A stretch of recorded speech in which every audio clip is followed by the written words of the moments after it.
आइए आपको एक कहानी सुनाते हैं। कहानी का शीर्षक है बिटोला। और मैं हूं आपका दोस्त विजय। बिट्टू, तुम सो कैसे सकते हो? तुम्हें पता है ना, कल ईजा बाबू आने वाले हैं।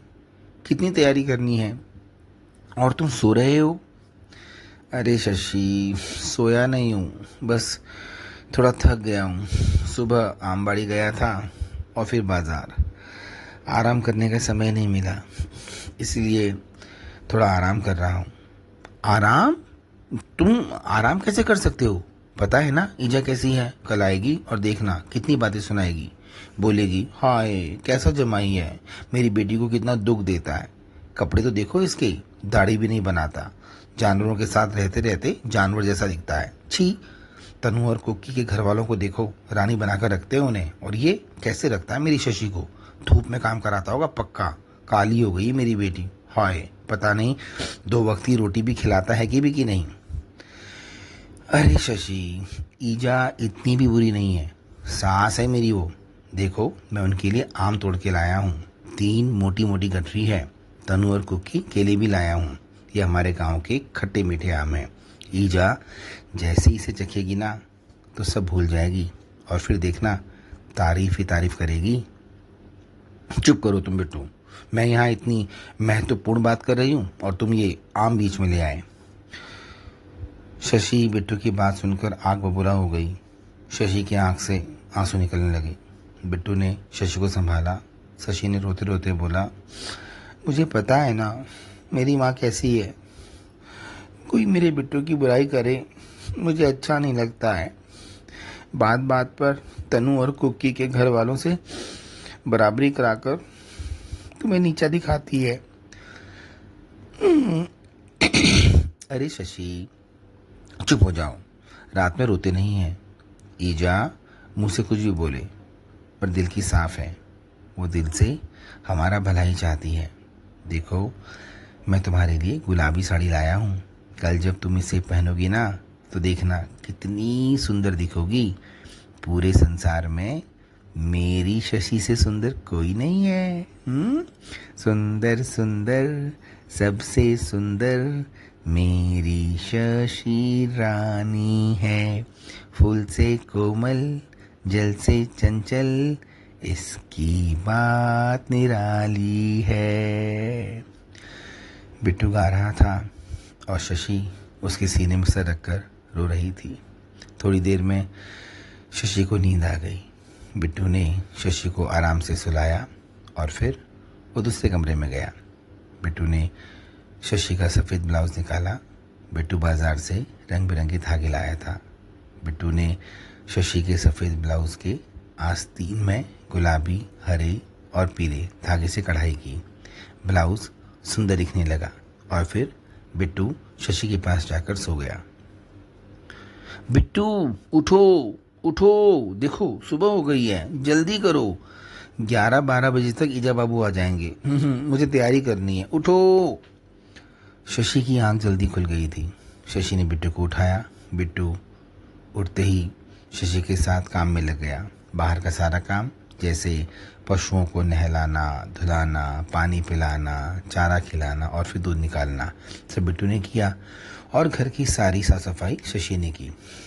शशि ने घर की देली में रंगोली सजाई, घर में गुलदस्ते रखे। गुलदस्तों की वजह से घर का कोना कोना खुशबूदार हो गया। और फिर सब कुछ करने के बाद शशि नहाने के लिए गई। बिट्टू बाजार से ईजा के लिए साड़ी शॉल, बाबू के लिए कुर्ता पजामा और शशि के लिए गुलाबी साड़ी लाया था। बिट्टू ने शशि के कपड़े अलग से तह करके रखे थे। शशि ने अपने कपड़े लिए और जब ब्लाउज़ को देखा तो वो चौंक गई। ब्लाउज में कितनी सुंदर कढ़ाई हुई थी। ब्लाउज़ बहुत सुंदर दिख रहा था। शशि ब्लाउज़ की कढ़ाई को स्पर्श कर रही थी और उसे उस कढ़ाई में बिट्टू की झलक दिख रही थी। शशि की आंखों से आंसू निकल आए थे। शशि ने स्नान के बाद कपड़े पहने। शशि सजने संवरने के लिए आईने के पास गई। शशि जैसे ही आईने के पास पहुंची तो उससे पीछे बिट्टू दिखाई दिया। बिट्टू भी स्नान करके तैयार हो गया था। बिट्टू ने दाढ़ी बनाई थी और गोरा गोरा बिट्टू आईने में गुलाबी गुलाबी दिख रहा था। वो शशि की साड़ी गुलाबी थी ना, तो उसकी चमचम बिट्टू पर पड़ रही थी। शशि बहुत सुंदर दिख रही थी। बिट्टू शशि के पास गया। बिट्टू ने सिंदूरदानी से चुटकी भर सिंदूर लिया और शशि की मांग में भर दिया। बिट्टू ने शशि की साड़ी का पल्लू ठीक किया और बोला, मेरी शशि तो चांद से भी ज़्यादा गोरी है और इसकी चमक तो सूरज पर भी भारी है। चुप करो तुम बिट्टू, अभी खाना भी पकाना है। देखो ना कितनी देर हो गई है, थोड़ी देर में जब बाबू पहुंच जाएंगे।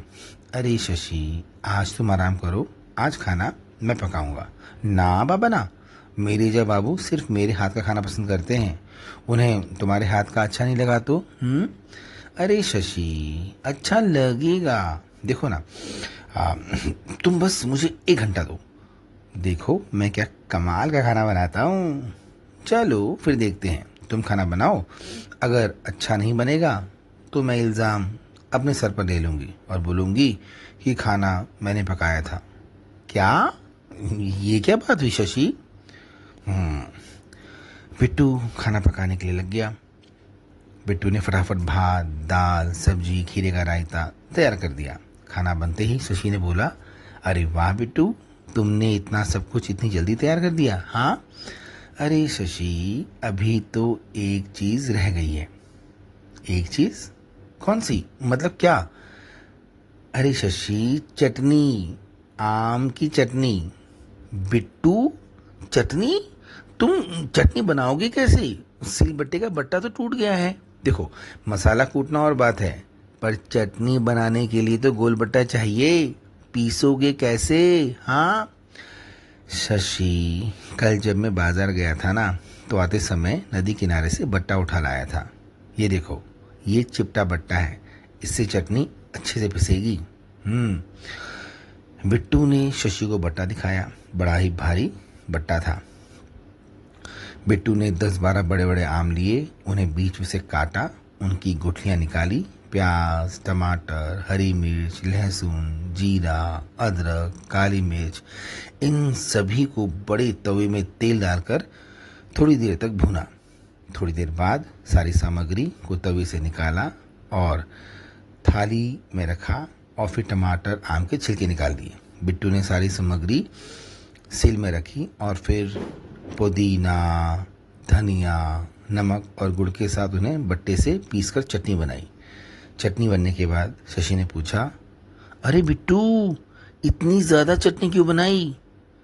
ईजा बाबू बस थोड़ी सी खाएंगे, देखना बर्बाद जाएगी। शशि, कुछ बर्बाद नहीं जाएगी, वो नहीं खाएंगे तो फिर हम खाएंगे, तुम चिंता मत करो। खाना तैयार होने के बाद बिट्टू फिर से स्नान के लिए गया। स्नान के बाद बिट्टू ने नए कपड़े पहने। बिट्टू कपड़े पहनकर बाहर ही निकला था कि उसने देखा शशि अपनी ईजा से लिपट लिपट कर रो रही थी। माँ बेटी बहुत दिनों के बाद मिलती है ना, तो रोना आ ही जाता है। ईजा बाबू अपनी बेटी के घर आए थे। पहाड़ों की रीत होती है भिटौला। हर साल माता पिता अपनी बेटी के घर एक बार जाते हैं और उसे अपनी ओर से कुछ भेंट देते हैं। ईजा बाबू शशि के लिए भिटौला लाए थे। बिट्टू ने ईजा बाबू के चरण स्पर्श किए। ईजा ने शशि से खूब बात की और फिर शशि ने ईजा बाबू के लिए खाना लगाया। शशि ने प्यार से खाने की थाली सजाई। ईजा भोजन की खुशबू से ही समझ गई थी कि भोजन शशि ने नहीं बनाया है। ईजा बाबू ने चाव से भोजन किया और चटनी का स्वाद लिया। चटनी गजब बनी थी। अब जाने का समय आ गया था। शशि ने ईजा को साड़ी शॉल दिया और बाबू को कुर्ता पजामा। ईजा बाबू बहुत खुश हुए। बिट्टू ने आम से भरी हुई तीनों गठरी मेट को पकड़ाई। बिट्टू ने ईजा बाबू की सहूलियत के लिए मेट बुलाया था, उसे सामान छोड़ने के लिए बुलाया था। शशि ने बोला, ईजा, ये हमारी आम बाड़ी के आम हैं, स्वादिष्ट हैं। तनु और कुकी के लिए भी दे रही हूँ, उन्हें भी इनका स्वाद चखाना। ईजा बाबू की विदाई से शशि की आंखों से आंसू गिरने लगे थे। बाबू की आंखें भी भर गई थी। वो अपनी बेटी को सहारा दे रहे थे और साथ साथ रो भी रहे थे। शशि ने ईजा बाबू के चरण स्पर्श किए। ईजा ने शशि से बोला, शशि, तेरा बिट्टू बहुत स्वादिष्ट भोजन बनाता है। चटनी तो लाजवाब थी।